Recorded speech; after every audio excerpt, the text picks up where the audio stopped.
નકલી હોસ્પિટલ જનસેવા ખાતે field visit તપાસ માટે આરોગ્ય વિભાગના અધિકારીઓ 5 દિવસ બાદ પહોંચ્યા, પણ સીલને લઈને અધિકારીઓ અંદર જઈ શક્યા ન હતા.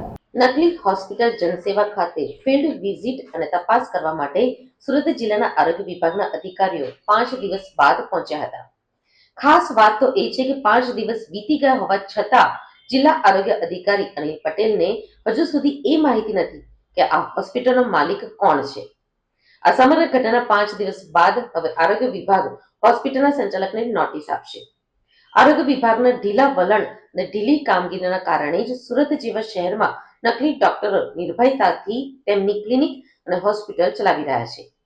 એક દિવસ પહેલા જ હોસ્પિટલના સંચાલકોએ ઓનલાઈન રજીસ્ટ્રેશન કરાવવા માટેની પ્રક્રિયા હાથ ધરી હતી. સુરત શહેરના પાંડેસરા વિસ્તારમાં રવિવારે એક નકલી હોસ્પિટલનું ઉદ્ઘાટન થયું હતું.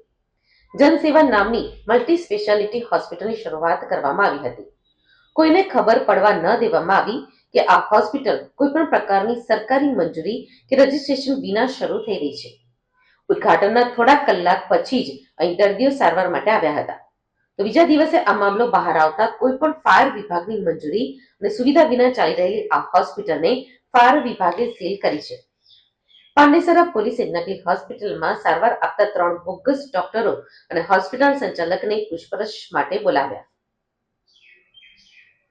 પૂછપરછ દરમિયાન ખબર પડી કે હોસ્પિટલના 2 ડોક્ટરોની અગાઉ મેડિકલ પ્રેક્ટિસની ડિગ્રી વિના સારવાર આપવાના કેસમાં ધરપકડ થઈ ચૂકી છે, જ્યારે ત્રીજા ડોક્ટર સામે 3 અલગ અલગ મામલામાં પ્રોહિબિશનનો કેસ દાખલ છે.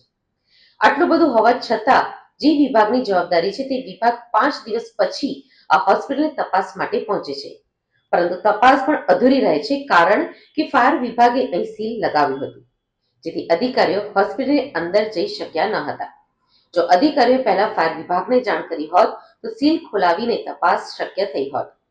આ સમગ્ર મામલામાં આરોગ્ય વિભાગના જિલ્લા અધિકારી અનિલ પટેલે જણાવ્યું હતું કે ક્લિનિકલ એસ્ટાબ્લિશમેન્ટ એક્ટ હેઠળ અમે માલિકને બોલાવ્યા છે અને માહિતી એકત્રિત કરીશું.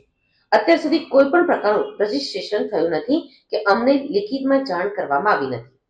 અમે 7 દિવસની નોટિસ આપીશું અને દસ્તાવેજો માંગશું.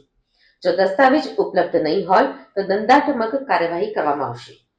અત્રે ઉલ્લેખનીય છે કે જ્યારે આરોગ્ય અધિકારી કહે છે કે માલિકને બોલાવવામાં આવ્યો છે, પરંતુ માલિક કોણ છે તે અંગે પૂછવામાં આવતા તેમણે માલિકના નામની જાણકારી પણ ન હતી.